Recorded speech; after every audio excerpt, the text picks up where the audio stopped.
FrugalSim videos are powered by Jetline Systems. Hello YouTube, this is Frugal. This is the Airfoil Labs 172 that I reviewed quite some time ago for X-Plane. It's gone through a vast number of updates. I did have some concerns when it was first released, it being a study level Cessna and all. But those concerns have largely been alleviated in the patches, so I've started to fly this more and more. But that's not what the video is about. The video is really just a rambling vlog blog. Where the heck have I been? What's been going on? Oh, that's all working. That's cool. What am I doing? And that, really. In particular, though, this airport, I am at Renton in Washington State. And I guess I've got X-Plane configured pretty much as close to fully loaded as I could possibly get. So we're using Orbx True Earth Washington, Orbx True Earth Washington's enhancement pack. I'm using Drzewiecki Designs Seattle airports, which do actually have a bug with the Orbx scenery. I've largely fixed it, but kind of garishly haven't, as you'll see as the camera pans around in a second. There's a large cliff face right next to the airport, which shouldn't be there. Also using X camera. I'm also using XEnviro, which just got updated to 1.12. I've got a bit of a love-hate relationship with that, which I'll talk about, I guess, when we're up in the air. But the reason I'm here is, as many of you know, I recently got invited to go up to Washington and try Microsoft Flight Simulator. And I fell in love with the place that we were flying out of. We were using this area as a demo initially in the sim itself, and then we actually went flying for real around this area, and it's stunningly beautiful. When I came home, I decided to set about being on a mission to make a current generation sim look as good as it could get and try to get close to what Microsoft Flight Simulator produces, and I think I'm kind of almost there with X-Plane. It's pretty stunning. It's not quite where Microsoft Flight Simulator is, but regardless. Anyway, I've already done the walk around on this, so let's just jump in. I'll power this up and we'll go for a little fly. Still getting used to this in some respects. Okay, so here's the checklist. We've done pre-flight. Okay, so yeah. So we're going to run through all of this now. So I'm going to change my camera with the X camera view. The reason I use things like X camera and chase plane and things like that is this. You know, if I go back up to my main view, I've got track IR enabled, and on the other views I can disable it. And when I have track IR enabled, I can set limits so I don't fall out of the cockpit and do all that nasty stuff. I just prefer working with camera add-ons than built-in camera tools within the sim. All right, pitot tube cover has been removed. The arrow papers, so that's the airworthiness papers, doesn't really apply to a simulator, so we'll say they're checked. Fuel and weight, it's just me, full tanks of fuel. We're all good there. Parking brake, that is set. Control lock has been removed. Fuel selector now needs to be set to both. That's down here on the floor. It is currently set to both. The fuel shutoff valve now needs to be on, which it is. You pull it for off, push it for on. The ignition switch at this point needs to be in the off position, which it is. The avionics master switch needs to be off. The master switch now can go on, which will be that one. The fuel quantity indicator should show full, which they do. The avionics cooling fan has kicked in. I can hear it. Oh, no, I can't. I can hear a fan, but that's not avionics, is it? But the master switch is on. Fuel quantity indicators are good, so now we do the avionics master. There's the fan, so that's all good. We'll turn that off. Static pressure alternate source valve is that one. Pull it for on, pull it for off. It is currently off. Annunciator panel. We'll go ahead and test all this. That's all good. Flaps need to be extended. I'm actually flying today with a Thrustmaster Warthog, which I don't normally fly general aviation sims with. I prefer a yoke, but I thought I'd do something different today. Probably because I've got a few things to do. Pitot heat, we can't really go and check that because if I turn it on, I need to get out of the aircraft and check the temperature, so I'm not going to do that. So pitot heat off and external lights on. Yeah, let's turn on the beacon. Next. Oh, you want them all on so we can check they all work. Okay. Well, I guess I could do this. Let's turn all the lights on. It's going to drain my battery a little bit, and we'll pop outside real quick. And, yeah, everything's flashing the way it should. Everything's looking good. So, yeah, I think my lights are good. So, with all that, external lights now can go off. Like so. And the master switch can go off. Well, we're going to leave it on for now because then you would do the exterior checks, which I'm not going to do because I've already done them. There is a full walk around built into the Airfoil Labs, but it's terribly boring to watch, so I'm not going to film that. So before starting engine, pre-flight inspection is complete. Cell phones are off. Passenger briefing isn't really applicable, so we'll leave that as complete. Seats, belts, and adjusted and locked. Yes, my seat is all locked here. My brakes are good. Circuit breakers are all checked in. There. And the electrical equipment here is largely off. In fact, it should be all off. And it is. So that's good. So avionics master switch can go off. Fuel selector valve we already know is on both. Fuel selector valve should be on now, which is pushed full in, which it is.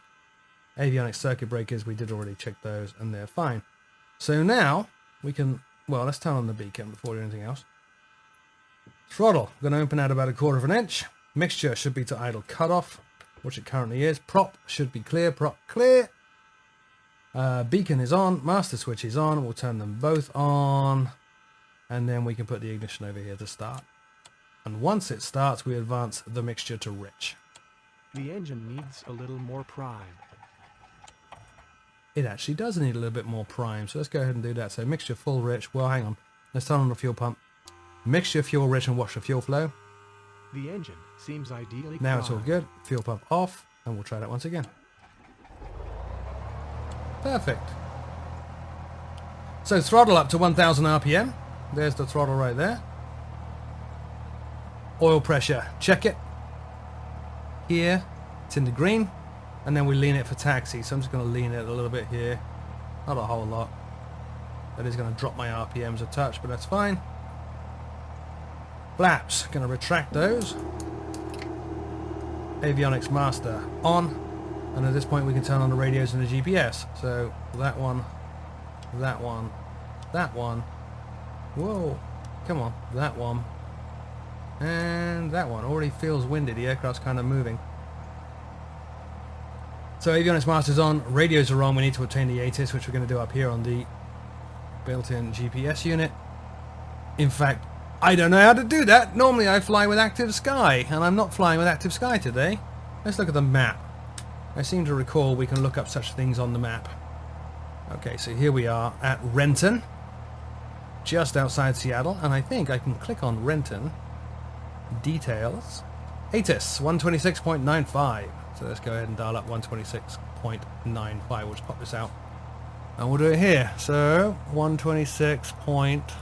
There's the 126. Oh, best to go the other way, I guess, for the 95. 95, make that active. Renton Mun Information Whiskey. 2100 Zulu weather. Wind light and variable, visibility more than 10. Sky clear, temperature 12, dew point -27. Altimeter 301A. Arriving runway 34, departing runway 34. Advise on initial contact you have whiskey. Alright, so quite often when I take off out of here, we actually take off the opposite way, but it wants us to use runway 34 today, which is a bit of a surprise, but that's fine. Let's go ahead and set the barometric here, which is about there. So that's all set, and we're going to be taking runway 34, so I need to taxi completely the wrong way, which is completely fine. So taxi, we're going to do our brake test. Let's just make sure we got everything else set up here. So my current heading is 338. I'm just going to make sure that everything down here is synchronized, and it's kind of not, is it? Let's turn this around. So there's 33, 3, 3, 5, 6, 7, 8. So that's all good. I think we're good. So with that done, then we'll turn on the taxi lights and the navigation lights, and we'll go ahead and we'll taxi out and do our brake check on the way. So brakes can go off now. Go back up here, enable track IR, turn around. Now Renton is actually kind of cool. It's home to Boeing, among other things. I know Boeing have Payne Field as well, but Renton is the airport where they tend to hold the aircraft and receive them. So you'll see a lot of Boeings here. There they are on the right hand side. Now in the real world, a lot of these were 737 Maxes, but they'd been cunningly rebranded as 737-8s. A lot of them were Ryanair as well, so that seems to be a Ryanair thing. They're going to rebrand it to get away from passenger worries and concerns. Hang on, what happened here? Can I move this up here a little bit? Pre-flight. I don't know why that's suddenly flashing now that we're moving. Did all that, did all that, did all that. Did all that. Okay, so now we're into the takeoff, which is pretty easy to do. We do have to do the run-ups, which we'll do down here. I don't know whether the run-up area is actually heading this way. I've never been this way. Normally I go the other way. But that's fine. I don't know what's up with that Beamer as well, driving around the airport, staring at everybody. But yes, this is just generally a very, very nice place to be. I enjoy flying here, and I highly recommend it, by the way. If you're able to, go and get Orbx scenery, or make your own with Ortho for XP. And I think it feels like I should be on a different taxiway. But anyway, and check it out. And adding in the Drzewiecki design. There's that nasty cliff, by the way. This shouldn't be there. The Drzewiecki Designs Seattle Airport really adds something as well. Kind of cool. Alright, I gotta keep this online. It does feel a little bit windy here. What did I have for the wind? Do you guys remember? Let's fire it up again on the Renton Mon Information Whiskey. 3405. 2100 Zulu weather. Okay, should be fine. Alright, here's a nice run-up area right here, so let's use that. Whoa, Pete. Brakes are being a little odd today.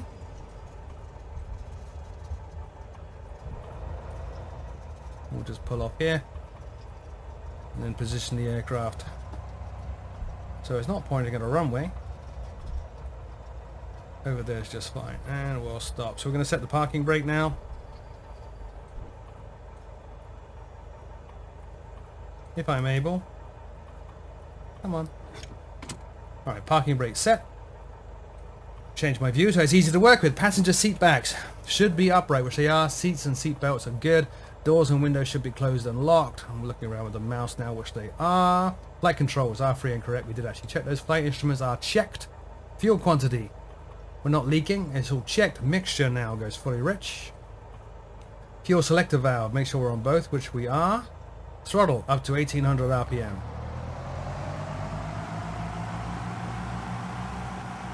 There's the 1800, so mag check, left and right. Good. Vacuum check is all good. Engine, instruments and ammeter, well, we'll turn some more lights on. It's looking fine and lovely. I just realized you guys can't see my mouse, can you? Oops, sorry about that. Annunciator panel, no annunciations. Throttle check idle. Okay, we're good. So throttle up, back up to about 1000. Autopilot should be off. Nav GPS should be set as on nav. We're not going to use it in the electric trim. Is all working, albeit a little bit weirdly because my joystick's at an angle. Okay. Elevator trim should now be set for takeoff. I don't know if I got a view which will show me that. I do. Yeah, a little bit less than that. There it is. And the parking brakes now get released. And we can go ahead and take off. We're going to be climbing out between 70 and 80 knots.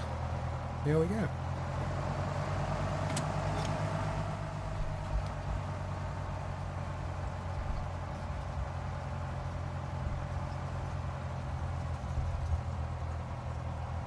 It's good how Drzewiecki put in the Boeings here. I like that a lot.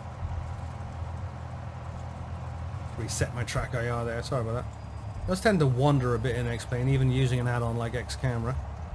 Okay, so as we take on the runway here, we'll go fuel pump on, landing lights on, strobe lights on, pitot heat can go on.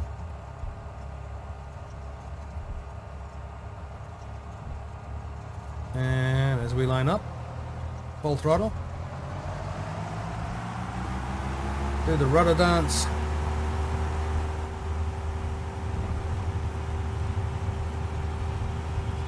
We're going to rotate at about 50 knots, which would be now. And up we go. We're going to climb out at around 75 knots. Whoa, it is windy. That's not quite the 5-knot wind I was told. I'll fix the rest of the lights in a minute.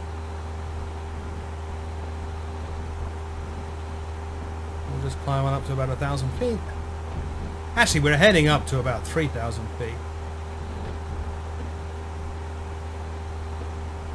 But at 1,000 feet, well, 500, we can start our turn. By the way, that over there is the hotel where we stayed on our trip. This here is Lake Washington, home to Bill Gates, which is kind of cool.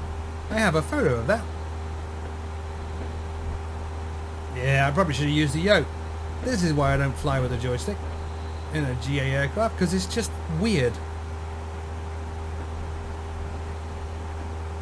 Just hold our climb here.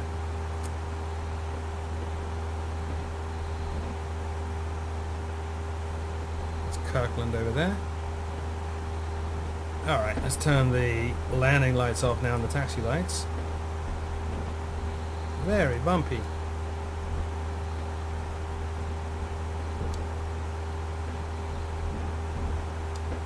Now I know that XEnviro introduces a lot of effects for turbulence and things like that. I wonder if what I'm feeling here is from XEnviro. I think it might be.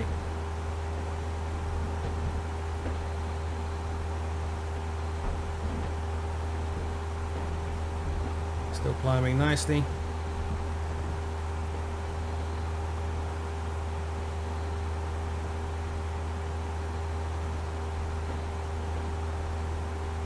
Looking good so far, if a little bumpy. Let me adjust my seat here, which means I need to reset track IR once again.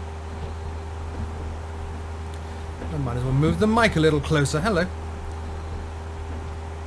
So where have I been? What's been going on? Not much, actually. I was without a PC for a little while, and to be honest, I got a little bit burnt out on the whole YouTube thing, so I took a break. It is what it is, but also I didn't have a PC for a few weeks. I have my new PC now from Ridgeline, which is absolutely amazing, but we did have to transfer some hardware from the old PC to the new one, and so for a little while there I was without PC, but now I'm not. It's just taken a little while since getting the PC installed to install all the software that I use and get it ready to film and stuff like that. But now I think we're there and I'm very happy. So I haven't really been anywhere. I just, like I said, taking a break and setting up the new PC. Now the route that I'm flying here, this is the route that we took on the day when we were doing the Microsoft Flight Sim preview. This is the route that we took for our little discovery flight. I'm going to try and replicate what we did a little bit because there's some cool stuff to see. And it's interesting to see how well Orbx captures some of that stuff as well. The TLDR is largely, it does it pretty well. But in some key areas, notably waterfalls and running water, it doesn't at all. Oh, such a bumpy day. You know what? I'm going to cheat. So I'm going to pause this. I really think that turbulence is a little bit over the top. And I believe it's coming from XEnviro. Here we are. Maximum turbulence. No. Maximum turbulence goes down there. Maximum surface wind in north. That'll be fine. That'll be fine. That'll be fine. That'll be fine. That'll be fine. Okay, go. Let's see how we do now. Already somewhat nicer. Look at that. It's still bumpy, which it should be, but not crazy. So yeah, we passed this ridgeline, and then I'm going to turn and head off towards the mountains. Seattle, incidentally, is surrounded by mountains. There's actually two sets of mountains. There's the Cascades and the Olympics. And of course Mount Rainier over there, which is not visible. There's a saying in Seattle, by the way, if it's a clear day. People typically say the mountain's showing, meaning it's a clear day. But it doesn't seem to be showing today. But it is a little bit hazy and blech in general. But we'll head this way, away from Lake Washington, towards one of the mountain ranges, and then we'll turn back and head back towards Seattle. I'm not going to actually fly over Seattle. Well, you'll see it in the distance. And you can look at the scenery from Orbx. Orbx have actually done a good job. I don't know if she knows. I have recorded a set of videos showing how to create the Washington area using Auto for XP. And one of the things I said when I was recording that, I know you guys haven't seen it yet, but one of the things I said when I was recording that is I know that Orbx do stuff other than just ship people auto terrain. And what they typically do is they'll recolor stuff. Oh, hang on, just trying to adjust my views a little bit. They'll recolor stuff. They'll work on better auto gen, you know, that's more regional or more fitting for the region and all that good stuff. And I gotta say, they have done a pretty good job here. I haven't on my transponder because I'm not actually running with ATC. Sorry about that. But they've actually done a good job. It does look pretty accurate. It really does look pretty accurate. And they have done a good job at colorizing the textures and the scenery to make it all blend together really well. You got to bear in mind, if you're working from ortho photos, you are going to get instances where the ortho photos you're working from have clouds in them and weird oddities like that. And I'm not seeing any weird floating cloud textures or anything like that. So I think they've done a good job. Now, XEnviro has been updated. I do like the cloud textures in XEnviro, but I am concerned about that unrealistically solid line underneath the cloud base there. It looks a little bit odd. And there's a haze layer underneath it as well. There is a mountain range behind that. It's actually quite hard to see because of that weird haze layer. Where are we at? Just try and trim the aircraft a little bit here.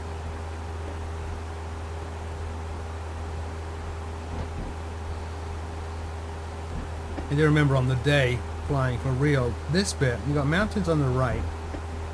There is a mountain range up ahead, and we had clearer weather than this when we did our flights. It's actually quite intimidating to be flying towards a solid wall of rock.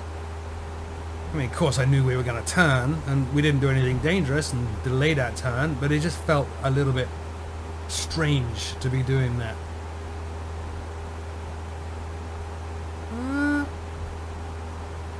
You see a sports ground over there. I think that's one of the schools. Oh, there's another one there.